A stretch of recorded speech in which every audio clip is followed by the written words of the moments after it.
ನಮಸ್ತೆ. ಇದು ಸಂಪ್ರದಾನ, ನಿಮ್ಮ ಸಂಪ್ರದಾನ ಚಾರಿಟಬಲ್ ಟ್ರಸ್ಟ್. ಈ ದಿವಸ ಧ್ಯಾನದ ವಿಚಾರವಾಗಿ ಒಂದು ಸಹಜ ಸಹಜ ಧ್ಯಾನ. ಏನು ಗುರುಗಳೇ, ನೀವು ಸಹಜ ಧ್ಯಾನ ಅಂತೀರಾ? ಇಷ್ಟು ದಿನ ಹೇಳ್ಕೊಟ್ಟಿದ್ದು ಅಸಹಜವಾ, ಸಹಜ ಇಲ್ಲವಾ? ಹಂಗಲ್ಲ, ನಿಮ್ಮಲ್ಲಿ ಏನು ನಡೀತಿರುತ್ತೆ ಅದರ ಬಗ್ಗೆ ಧ್ಯಾನ. ಹೇಗದು? ನನಗೆ ನಾನು ಸುಮಾರು ವಿಡಿಯೋಗಳು ಕೊಟ್ಟಿದ್ದೀನಿ. ಧ್ಯಾನ ವಿಡಿಯೋಗಳು ಹಾಕಿದ ತಕ್ಷಣ ನನಗೆ ಸುಮಾರು ಜನ ಕಾಲ್ ಮಾಡಿ ನಮಗೆ ಕಾನ್ಸಂಟ್ರೇಷನ್ ಇಲ್ಲ, ನೀವು ಹೇಳೋ ಐಕ್ಯತೆ ನಮಗೆ ಸಿಗ್ತಿಲ್ಲ, ಏನೇ ಮಾಡಿದ್ರು ಮನಸ್ಸು ಚಂಚಲ ಆ ಕಡೆ ಈ ಕಡೆ ಓಡಾಡ್ತಿರುತ್ತೆ, ನೀವು ನಂಬರ್ ಹೇಳ್ತೀರಾ, ವಿಪಾಸನಾ ಮೆಡಿಟೇಷನ್ ಏನೇನೋ ಮೆಡಿಟೇಷನ್ಗಳು ಕೊಟ್ಟಿದ್ದೀರಾ ಗುರುಗಳೇ, ನಾವು ಕಣ್ಮುಚ್ಕೊಂಡು ಕೂತ್ಕೊಂಡಾಗ ಹೆಚ್ಚು ನಮಗೆ ಯೋಚನೆಗಳು ಚಿಂತನೆಗಳು ಬರುತ್ತೆ ಹೊರತು ನೀವು ಹೇಳ್ದಂಗೆ ನಮ್ಮ ಕೈಯಲ್ಲಿ ಕಟ್ಟಿಡಿಯಕ್ಕೆ ಆಗ್ತಿಲ್ವಲ್ಲ ಹಂಗೆ ಅಂತ ಸುಮಾರು ಜನಗಳು ನನಗೆ ಫೋನಲ್ಲಿ ವಿಚಾರ ಮಾಡಿದ್ರು. ಅಂಥದ್ದವರಿಗೆ ಈ ಧ್ಯಾನ ತುಂಬಾ ಈಸಿ.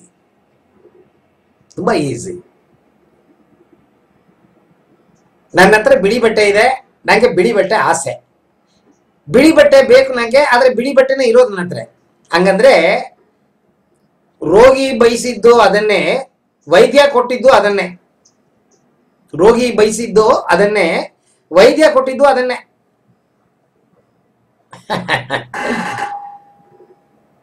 ನಿಮಗೆ ಥಾಟ್ಸ್ನ ನಿಲ್ಸಕ್ ಆಗ್ಲಿಲ್ಲ, ಥಾಟ್ಸ್ನ ನಿಲ್ಲಿಸಬೇಡಿ. ಥಾಟ್ಸೇ ಧ್ಯಾನ. ಇಲ್ಲಿ ಈ ಧ್ಯಾನ ಏನು ಅಂತಂದ್ರೆ, ಇದನ್ನ ಆಂಗ್ಲ ಭಾಷೆಯಲ್ಲಿ ಸೈಕಿಕ್ ಧ್ಯಾನ ಹಂಗೆ ಅಂತ ಕರೀತಾರೆ.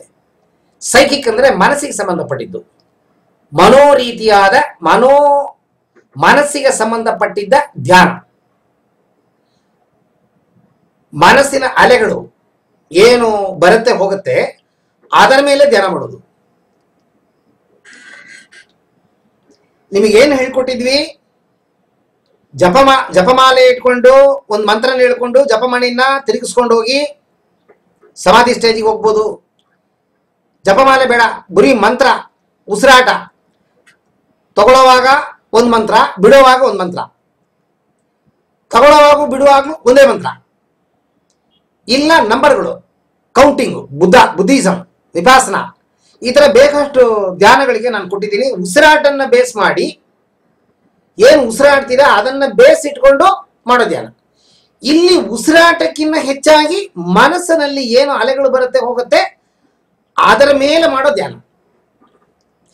ಏನ್ ಗುರುಗಳೇ, ನೀವು ಮನಸ್ಸು ಚಂಚಲ ಆಗ್ಬಾರ್ದು, ಕಾಮ ಆಗ್ಬೇಕು, ಆಲ್ಫಾ ಸ್ಟೇಟಿಗೆ ಹೋಗ್ಬೇಕು ಅಂದ್ರೆ ಏನು ಅಲೆಗಳಿರಬಾರ್ದು ಅಂತೆಲ್ಲ ಹೇಳಿದ್ರಿ. ಈಗ ನೋಡಿದೆ ಇಲ್ಲ, ಈ ಧ್ಯಾನನ್ನ ನೀವು ಮಾಡಿದಾಗ್ಲೂ ನಾನು ನೋಡಿ ನಿಮಗೆ ಒಂದು ವಿಡಿಯೋ ಕೊಟ್ಟಿದ್ದೀನಿ. ರಾಮಕೃಷ್ಣ ಪರಮಹಂಸರು ಕುಲುಮೆ ಕೆಲಸ ಮಾಡೋ ಇದರ ಬಗ್ಗೆ ಒಂದು ಕುಲುಮೆ ಕೆಲಸ ಮಾಡೋನೊಬ್ಬ ಟೊಕ ಸೌಂಡು, ಆ ಸೌಂಡನ್ನೇ ಧ್ಯಾನ ಮಾಡುವಂತ ರಾಮಕೃಷ್ಣ ಪರಮಹಂಸರು ಹೇಳ್ಕೊಟ್ರು. ಅದೇ ತರದ ಧ್ಯಾನ. ಅದು ಹೊರಗಡೆ ಸೌಂಡ್ ಅನ್ನು ನೋಡ್ತೀರಾ, ಇದು ಒಳಗಡೆ ಸೌಂಡ್ ಅನ್ನ ನೋಡ್ತೀರಾ, ಅಷ್ಟೇ ವ್ಯತ್ಯಾಸ. ರಾಮಕೃಷ್ಣ ಪರಮಹಂಸರು ಹೊರಗಡೆ ಸೌಂಡ್ ಅನ್ನು ನೋಡಿದ್ರು, ಇಲ್ಲಿ ಒಳಗಡೆ ಅದನ್ನು ನೋಡ್ಬೇಕು ನೀವು, ಅಷ್ಟೇ ವ್ಯತ್ಯಾಸ.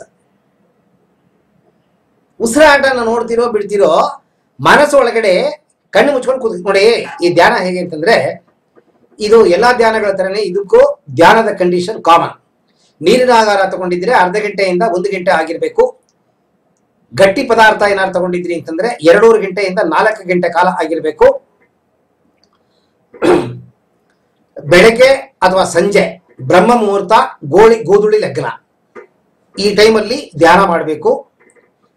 ಪದ್ಮಾಸನ, ಸಿದ್ಧಾಸನ, ಸುಖಾಸನ, ಚೇರಾಸನ, ಸೌಕರ್ಯವಾದ ಆಸನದಲ್ಲಿ ಕೂತ್ಕೋಬಹುದು. ಕೈಯನ್ನ ಚಿನ್ಮುದ್ರಾ ಹಾಕೋಬೇಕು ಅಥವಾ ಸೇರಿಸಿ ಇಟ್ಕೋಬಹುದು. ಇದೆಲ್ಲ ಕಾಮನ್. ತಿರುಗಿ ಎಲ್ಲಾ ವಿಡಿಯೋಗಳಲ್ಲೂ ಒಂದನ್ನೇ ಹೇಳೋ ಅವಶ್ಯಕತೆ ಇಲ್ಲ, ಆದ್ರೂ ಹೇಳ್ಬಿಟ್ಟಿದ್ದೀನಿ. ಯಾಕೆಂದ್ರೆ ಅದನ್ನ ನೋಡದೆ ಈ ವಿಡಿಯೋ ನೋಡೋರಿಗೆ ಏನಪ್ಪಾ ಮಾಡೋದು ಅನ್ನೋ ಯೋಚನೆ ಬೇಡ, ಅದಕ್ಕೆ ಅದನ್ನು ಹೇಳ್ಬಿಟ್ಟಿದ್ದೀನಿ. ಜಾಗಗಳನ್ನ ಬದಲಾವಣೆ ಮಾಡಬೇಡಿ. ಟೈಮು ಜಾಗ ಬದಲಾವಣೆ ಮಾಡಬೇಡಿ. ಮಿದುಳಿಗೆ ಇದೆರಡು ತುಂಬಾ ಇಂಪಾರ್ಟೆಂಟ್ ಆಗಿ ರೆಕಾರ್ಡ್ ಮಾಡ್ಕೊಳ್ಳುತ್ತೆ. ಅದನ್ನ ಫಾಲೋ ಮಾಡಿದ್ರೆ ಇದು ಸಬ್ ಕಾನ್ಶಿಯಸ್ ಬ್ರೈನು. ನೀವು ಗೊತ್ತಿಲ್ಲದೆ ಎಲ್ಲಾರು ಕೂತಿದ್ರು ನಿಮ್ಗೆ ಗಂಟೆ ಹೊಡೆದಂಗೆ 7 ಗಂಟೆ ಆಯ್ತು ಧ್ಯಾನ ಕೂತ್ಕೊಳ್ಳೋ ಮಗನೇ ಬೈಯತ್ತೆ ನಿಮ್ಮನ್ನ. ಅಷ್ಟು ಪವರ್ ಇದೆ ತಲೆಗೆ. ಅದರಿಂದ ಟೈಮು ಜಾಗ ಎರಡನ್ನು ಮರಿಬೇಡಿ, ಒಂದೇ ಟೈಮ್ ಫಾಲೋ ಮಾಡಿ. ಇಲ್ಲಿ ಕೂತ್ಕೊಂಡಿದ್ದೀರಾ, ಇದೇ ಧ್ಯಾನಕ್ಕೆ ಕಣ್ಣು ಮುಚ್ಚಿದ್ದೀರಾ, ಇಲ್ಲೂ ಸಹ ಉಸಿರಾಟ ಒಳಗಡೆ ಹೋಗುತ್ತೆ ಹೊರಗಡೆ ಬರುತ್ತೆ. ಭಗವಂತ ಏನ್ ಕೊಟ್ಟಿದ್ದಾನ ಉಸಿರಾಟ ಅದನ್ನ ನೋಡ್ತಿದ್ದೀರಾ. ಜಾಸ್ತಿ ಕಮ್ಮಿ ಮಾಡೋದು ಬೇಡಿ, ತಾನಾಗಿ ಹೋಗುತ್ತೆ ತಾನಾಗಿ ಬರುತ್ತೆ. 1 ನಿಮಿಷ ಅಥವಾ 2 ನಿಮಿಷ ಕಾಲಗಳು ಉಸಿರಾಟನ ಅಬ್ಸರ್ವ್ ಮಾಡಿ. ಉಸಿರಾಟನ ಅಬ್ಸರ್ವ್ ಮಾಡ್ತಿರ್ಬೇಕಾದ್ರೆ ಯೋಚನೆಗಳು ಏನಾದ್ರು ಬಂತು ಅಂತಂದ್ರೆ ಉಸಿರಾಟನ ನೋಡೋದು ಬಿಟ್ಬಿಡಿ. ಆ ಯೋಚನೆ ಏನಿದೆ ಅದನ್ನ ಅಬ್ಸರ್ವ್ ಮಾಡಿ. ಯೋಚನೆ ಜೊತೆಗೆ ಹೋಗ್ಬೇಡಿ, ಯೋಚನೆಯನ್ನ ಫಾಲೋ ಮಾಡಬೇಡಿ. ನೀವು 1000 ರೂಪಾಯಿ ದುಡ್ಡು ಕೊಟ್ಟು KSCA ಸ್ಟೇಡಿಯಂ ಅಲ್ಲಿ ಇಂಡಿಯಾ ವರ್ಸಸ್ ಪಾಕಿಸ್ತಾನ್ ಮ್ಯಾಚ್ ನೋಡೋದಕ್ಕೆ, ಕ್ರಿಕೆಟ್ ಮ್ಯಾಚ್ ನೋಡೋದಕ್ಕೆ ಟಿಕೆಟ್ ತಗೊಂಡಿದ್ದೀರಾ. ಸ್ಟೇಡಿಯಂ ಅಲ್ಲಿ ಹೋಗಿ ಕೂತಿದ್ದೀರಾ. ಕ್ರಿಕೆಟ್ ಮ್ಯಾಚ್ ಅನ್ನು ನೋಡ್ಬೇಕಾಗಿ ಹೊರತು ನೀವು ಹೋಗ್ಬಿಟ್ಟು ಸಿಕ್ಸರ್ ಹೊಡೆದಾಗ ಆ ಲೈನ್ ನಲ್ಲಿ ನಿಂತ್ಕೊಂಡು ಬಾಲ್ ಅಲ್ಲಿ ಹಿಡಿದ್ಬಿಟ್ಟು ಔಟ್ ಅಂತ ಹೋಗಂಗಿಲ್ಲ. ಅಲ್ಲಿ ಅವ ಬ್ಯಾಟ್ಗೆ ಟಚ್ ಮಾಡಿಲ್ಲ ಬಾಲು, ಅಂಪೈರ್ ಔಟ್ ಕೊಟ್ಬಿಟ್ಟ, ನೀ ಅಂಪೈರ್ ಹೊಡೆಯಂಗಿಲ್ಲ, ಮಾತಾಡಂಗಿಲ್ಲ. ಸೈಲೆಂಟ್ ಸ್ಪೆಕ್ಟೇಟರ್, ಅಲ್ಲಿ ಏನ್ ನಡೀತಿದೆ ಅದನ್ನ ನೋಡ್ತಾ ಇರ್ಬೇಕು. ನೀವು ಹೋಗಿ ಆಟ ಗೀಟ ಆಡಂಗಿಲ್ಲ. ಅದೇ ರೀತಿ ಇಲ್ಲಿ ಫಾಲೋ ಮಾಡಂಗಿಲ್ಲ, ಜೊತೆಗೆಲ್ಲ ಹೋಗಂಗಿಲ್ಲ, ಅದ್ರ ಜೊತೆಗೆ ಸೇರ್ಕೊಂಡು ನೀವೇನು ಮಾಡಂಗಿಲ್ಲ. ಥಾಟ್ಸ್, ಅದು ಏನ್ ಥಾಟ್ಸ್ ಬರುತ್ತೆ ಥಾಟ್ಸ್ ಅನ್ನ ನೋಡ್ಬೇಕು. ಅದು ಏನ್ ಥಾಟ್ಸು, ಶಿಪ್ ಅಲ್ಲಿ ಹೋಗಂಗೆ ಒಂದು ಥಾಟ್ ಬಂತು, ನೋಡ್ಬೇಕು ಥಾಟನ್ನ. ಈ ಥಾಟ್ ಅನ್ನೋದೇನು, ಎಲ್ಲಿಂದ ಬಂತು ಈ ಥಾಟು, ಅಲೆಗಳು ಎಲ್ಲಿಂದ ಬಂತು? ಸಬ್ ಕಾನ್ಶಿಯಸ್ ಬ್ರೈನ್ ಒಳಗಡೆ, ಮನಸ್ಸು ಒಳಗಡೆ ಡೆತ್ ಇಂದ ಬರ್ತಾ ಇದೆ. ಏನದು? ಪೂರ್ವ ಜನ್ಮದ ಕರ್ಮಗಳನ್ನ ನೀವೇನ್ ಮಾಡಿದೀರಿ ಅದೆಲ್ಲ ಸಬ್ ಕಾನ್ಶಿಯಸ್ ಬ್ರೈನ್ ನಲ್ಲಿ ಒಳಗಡೆ ರೆಕಾರ್ಡ್ ಮಾಡಿ ಭಗವಂತ ನಿಮ್ಮನ್ನ ಸೃಷ್ಟಿ ಮಾಡಿದಾನ. ಆ ಸಾಫ್ಟ್ವೇರ್ ಇಂದ ಹೊರಗಡೆ ಯಾವಾಗ್ಲೂ ತಳ್ತಾ ಇರುತ್ತೆ. ಮಾಡು ಮಾಡು ಮಾಡು ಮಾಡು ಮಾಡುತ್ತಾ ಕೆಲಸ ಮಾಡುತ್ತಾ ತಳ್ತಾ ಇರುತ್ತೆ ಥಾಟ್ಸ್. ಆ ಥಾಟ್ಸ್ ಅನ್ನ ಏನು ಅಂತ ನೀವು ಕಂಡಿಡ್ಕೊಂಡ್ಬಿಟ್ರೆ, ಈಗ ನಾನು ತಮಿಳಲ್ಲಿ alpha mind control, alpha mind meditation ಅಂತ ವಿಡಿಯೋಗಳು ಕೊಡ್ತಾ ಇದ್ದೀನಿ. ಕನ್ನಡದಲ್ಲಿ ಸದ್ಯದಲ್ಲಿ ನಾನು ಅದನ್ನ ನಿಮಗೆ ಕೊಡ್ತೀನಿ. ಈ ಧ್ಯಾನದಲ್ಲಿ ಬರೋ ಮನೋ ಅಲೆಗಳನ್ನ ನೀವು ಏನು ಅಂತ ಡಯಾಗ್ನೈಸ್ ಮಾಡಿ ಕಂಡಿಡಿದು ಒಂದು ಟೆಕ್ಸ್ಟ್ ಒಂದು ಇದನ್ನ ಬರೆದು ಇಟ್ಕೊಂಡ್ಬಿಟ್ರಿ ಅಂತಂದ್ರೆ, ನಿಮಗೆ ಅದು ಏನು ಅಂತ ಅರ್ಥ ಆಗದೆ ಹೋದ್ರೆ ನನ್ನ ನೀವು ಫೋನ್ನಲ್ಲಿ ಕೇಳಿ, ನಿಮ್ಗೆ ಈ ಬಂತಲ್ಲ ಥಾಟ್ಸು, ಅದಕ್ಕೆ ಅರ್ಥ ಏನು ಗುರುಗಳೇ, ಈ ತರ ಬಂತು ನಂಗೆ, ಇದಕ್ಕೆ ಅರ್ಥ ಏನು ಅಂದ್ರೆ ನಾನು ನಿಮಗೆ ತಿಳಿಸ್ತೀನಿ. ನಿಮಗೆ ಗೊತ್ತಿಲ್ಲದೆ ಹೋದ್ರೆ ಅದು ಏನ್ ಥಾಟ್ ಬಂತು, ಆ ಥಾಟಿಗೆ ಸಂಬಂಧಪಟ್ಟಿದ್ದು ನೀವು ನಿಮ್ಮ ಬ್ರೈನ್ ನ ರೀಪ್ರೋಗ್ರಾಮ್ ಮಾಡಿ ನಿಮ್ಮನ್ನ ಸರಿಪಡಿಸ್ಕೋಬಹುದು. ಸರಿಗಿದೆ ಸರಿಗಿಲ್ಲ ಅನಲೈಸ್ ಮಾಡಿ, ಸರಿಗಿಲ್ಲದೆ ಹೋದ್ರೆ you can change yourself. ಅಷ್ಟು ಪವರ್ ಇದೆ ಮೈಂಡಿಗೆ. ಈಗ ಆಲ್ಫಾ ಮೈಂಡ್ ಮೆಡಿಟೇಷನ್ ಅಂತ ನಾನು ತಮಿಳಲ್ಲಿ ವಿಡಿಯೋಗಳು ಕೊಡ್ತಾ ಇದ್ದೀನಿ. ಕನ್ನಡದಲ್ಲಿ ಸದ್ಯದಲ್ಲಿ ನಾಳೆ ನಾಡಿದ್ರಲ್ಲಿ ನಾನು ಒಂದು 5-6 ವಿಡಿಯೋಗಳು ಮನಸ್ಸಿಗೆ ಸಂಬಂಧಪಟ್ಟಿದ್ದು. ಆಲ್ಫಾ ಮೈಂಡ್ ಮೆಡಿಟೇಷನ್ ಅಂತ, ಹಿಪ್ನಾಸಿಸ್ ಅದು ಎರಡು ಒಂದೇನೆ. ನಾನು ನಿಮಗೆ ಅದರ ಬಗ್ಗೆ ಕೊಡ್ತೀನಿ. ಹಿಪ್ನಾಸಿಸ್ ಬಗ್ಗೆ ಸುಮಾರು ವಿಡಿಯೋಗಳು ಕೊಡ್ತಾ ಇದ್ದೀನಿ, ಖಂಡಿತವಾಗಿ ಫಾಲೋ ಮಾಡಿ. ಸಂಪ್ರದಾನ ಚಾರಿಟಬಲ್ ಟ್ರಸ್ಟ್ ಯಾವುದೇ ದುಡ್ಡು ಹಣಕಾಸಿಗೆ ಎಕ್ಸ್ಪೆಕ್ಟ್ ಮಾಡಿ ನಾವೇನು ಮಾಡ್ತಿಲ್ಲ. ಜನಸೇವೆ, human service to human is service to god.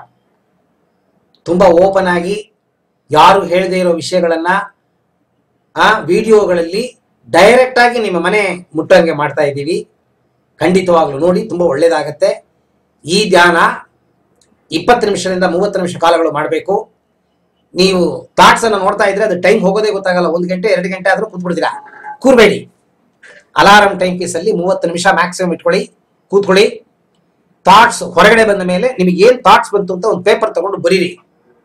ಬರೋದು ಅದು ಏನು ಅಂತ ನೋಡಿ, ಅದು ಏನೇನ್ ಥಾಟ್ ಬಂತು ಅಂತ ನೋಡಿ. ಯಾಕಂದ್ರೆ ನೀವು ಕಾನ್ಶಿಯಸ್ ಲೆವೆಲ್ ಇರ್ತೀರಾ. ಸಬ್ ಕಾನ್ಶಿಯಸ್ ಹೋದ್ರೂ ಯು ಆರ್ ಕಾನ್ಶಿಯಸ್. ಸೊ ಅಲ್ಲಿ ಏನ್ ನಡೀತಿದೆ, ಏನು ಓಡಾಡ್ತಿದೆ ಅಂತ ನಿಮಗೆ ಗೊತ್ತಿರುತ್ತೆ. ಕಂಡ್ಬಿಟ್ಟ ಮೇಲೆ ಅದನ್ನ ಒಂದು ಪೇಪರ್ ಅಲ್ಲಿ ಬರ್ಕೊಳ್ಳಿ. ನಿಮಗೆ ಗೊತ್ತಿಲ್ಲದೆ ಹೋದ್ರೆ ನನ್ನ ಫೋನ್ ನಂಬರ್ ಕೊಟ್ಟಿದ್ದೀನಿ, ದಯವಿಟ್ಟು ನಂಗೆ ಫೋನ್ ಮಾಡಿ, ನಾನು ನಿಮಗೆ ತಿಳಿಸ್ತೀನಿ. ಅದನ್ನ ನೀವು ರೀಪ್ರೋಗ್ರಾಮ್ ಮಾಡಿ ನಿಮ್ಮ ಬ್ರೈನ್ ಅಲ್ಲಿ ಹಳೇದು ಏನಿದೆ ಕೆಟ್ಟದ್ದು ಅದನ್ನು ತೆಗೆದಾಕ್ಬಿಟ್ಟು ಹೊಸ್ತನ್ನು ಹಾಕಿ ನಿಮ್ಮನ್ನು ನೀವು ಸರಿಪಡಿಸ್ಕೋಬಹುದು. ಆಲ್ಫಾ ಮೈಂಡ್ ಮೆಡಿಟೇಷನ್ ಅಂತ ಕೊಡ್ತಾ ಇದ್ದೀನಿ, ಅದರಲ್ಲಿ ಮಾಡ್ಕೋಬಹುದು. ಓಕೆ, ಇಲ್ಲಿ ಏನು ಅಂತಂದ್ರೆ ಥಾಟ್ಸ್ ಅನ್ನ ಫಾಲೋ ಮಾಡಬಾರ್ದು, ಥಾಟ್ಸ್ ಅನ್ನ ಅಬ್ಸರ್ವ್ ಮಾಡಬೇಕು. ಅದು ಥಾಟ್ಸ್ಗಳು ಒಂದಾದ್ಮೇಲೆ ಬರ್ತಾನೆ ಇರುತ್ತೆ, ಅಥವಾ ಅದು ಎಷ್ಟು ಲೆಂತ್ ಹೋಗುತ್ತಾ ಅಷ್ಟು ಲೆಂತ್ ನೀವು ಅಬ್ಸರ್ವ್ ಮಾಡಬೇಕು. ಬಸ್ ಸ್ಟ್ಯಾಂಡ್ ಅಲ್ಲಿ ನಿಂತಿದ್ದೀರಾ, ಯಾವನ ಒಬ್ಬ ಬಾಲ್ ಹೊಡೆದ, ಆ ಬಾಲ್ ಹಿಡ್ಕೊಂಡ್ರಿ, ಆ ಬಾಲ್ನ ನೀವು ಹಿಡ್ಕೊಂಡಿದ ತಕ್ಷಣ ಅಲ್ಲಿ 3-4 ಜನಗಳು ಓಡ್ ಬಂದು ನಿಮ್ಮನ್ನು ಹೊಡಿಯಕ್ ಬಂದ್ರು. ಯಾವನ ಬಾಲ್ ಹಿಡಿ ಅಂತ ಹೇಳಿದ್ದು ಅಂತ ಏನೋ ಕೇಳ್ತಾರೆ, ಏನೋ ನಿಮ್ಗೆ ಅವ್ರಿಗೂ ಘರ್ಷಣೆ ಆಗತ್ತೆ, ಮತ್ತೆ ಬಾಲನ್ನು ಬಿಸಾಕ್ತೀರಾ. ಅಲ್ಲಿಂದ ನೀವು ಬಸ್ ಬರೋದಿಲ್ಲ, ಯಾವನೋ ಒಬ್ಬ ನಿಮಗೆ ಲಿಫ್ಟ್ ಕೊಡ್ತಾರೆ. ಈ ತರ ಉದ್ದಕ್ಕ ಅರ್ಥ ಇದೆಯೋ ಇಲ್ವೋ ಏನೋ ಕತೆ ತರ ಪುರಾಣಗಳು ಬರ್ತಾ ಇರುತ್ತೆ. ಅಬ್ಸರ್ವ್ ಮಾಡಿ, ಫಾಲೋ ಮಾಡಬೇಡಿ. ಐಕ ಆಗ್ಬಿಡ್ತಾರೆ ನೋಡಿ. ಟಿವಿನಲ್ಲಿ ಸೀರಿಯಲ್ ಬಂದ್ರೆ ಹೆಂಗಸರುಗಳು ಅಲ್ಲಿ ಅಳ್ತಾ ಇದ್ರೆ ಇವ್ರು ಅಳ್ತಾ ಕುತ್ಕೊಂಡ್ಬಿಡ್ತಾರೆ, ಅಟ್ಯಾಚ್ ಆಗ್ಬಿಡ್ತಾರೆ. ನೀವು ಅಟ್ಯಾಚ್ ಆಗಬೇಡಿ, ಸುಮ್ಮನೆ ನೋಡಿ ಅಷ್ಟೇ. ಗೊತ್ತಾಯ್ತಲ್ಲ ನಾನು ಹೇಳಿದ್ದು? ಒಳಗಡೆ ಎಮೋಷನಲ್ ಆಗಿ ಅಟ್ಯಾಚ್ ಆಗಿ ಅದ್ರ ಜೊತೆ ಹೊಟ್ಟೋಗ್ಬಿಡ್ಬೇಡಿ. ಗೊತ್ತಾಗೋದಿಲ್ಲ, ನಾವು ಅದ್ರ ಜೊತೆ ಹೊಟ್ಟೋಗ್ತೀವಿ, ಹೋಗ್ಬಾರ್ದು. ನೀವು ದೂರನೇ ಇರ್ಬೇಕು. ನೀವು ಆತ್ಮ, ನೀವು ಮನಸ್ಸಲ್ಲ, ನೀವು ದೇಹ ಅಲ್ಲ, ನೀವು ಆತ್ಮ. ದೇಹದ ಒಳಗಿದ್ರು ನೀವೇ ಬೇರೆ, ದೇಹನೇ ಬೇರೆ. ಅದನ್ನ ಮನಸ್ಸಲ್ಲಿ ಇಟ್ಕೊಂಡು ಸೆಪರೇಟ್ ಆಗಿ ನಿಂತ್ಕೊಂಡು ನೋಡ್ತಾ ಇರಿ. ಅದು ಏನ್ ನೋಡಿದೆ, ಏನ್ ಮಾಡಿದೀನಿ, ಏನ್ ಫಾಲೋ ಮಾಡಿದೀನಿ, ಅರ್ಧ ಗಂಟೆ ಕಾಲಗಳು ಏನೇನು ಹೋಯ್ತು ಎಲ್ಲ ಬರ್ಕೊಳ್ಳಿ. ಅದು ಏನು ಅಂತ ನಿಮಗೆ ಗೊತ್ತಿಲ್ಲದೆ ಹೋದ್ರೆ ನಾನು ಫೋನ್ ನಂಬರ್ ಕೊಡ್ತೀನಿ, ನಂಗೆ ದಯವಿಟ್ಟು ಫೋನ್ ಮಾಡಿ. ನಾನು ನಿಮಗೆ ಅದು ಏನಕ್ಕೋಸ್ಕರ ಬಂತು ಥಾಟು, ಪೂರ್ವ ಜನ್ಮದ ಅಥವಾ ಬೇರೆನಾರ ಅಥವಾ ವೇಸ್ಟೇಜಾ ನಿಮಗೆ ತಿಳಿಸ್ತೇನೆ ನಾನು. ಅದಕ್ಕೆ ತಕ್ಕಂತೆ ಆಲ್ಫಾ ಮೈಂಡ್ ಮೆಡಿಟೇಷನ್ ನಾನು ಸದ್ಯದಲ್ಲಿ ಮಂಡೇ ಟ್ಯೂಸ್ಡೇನಲ್ಲಿ ನಿಮಗೆ ಒಂದು 5-6 ವಿಡಿಯೋಗಳು ಕೊಡ್ತೀನಿ. ಅಲ್ಲಿ ಹೋಗಿ ಇದನ್ನು ರಿಪೇರಿ ಮಾಡ್ಕೋಬಹುದು, ಹೇಗೆ ಅಂತ ತಿಳಿಸ್ಕೊಡ್ತೀನಿ. ನಮಸ್ತೆ.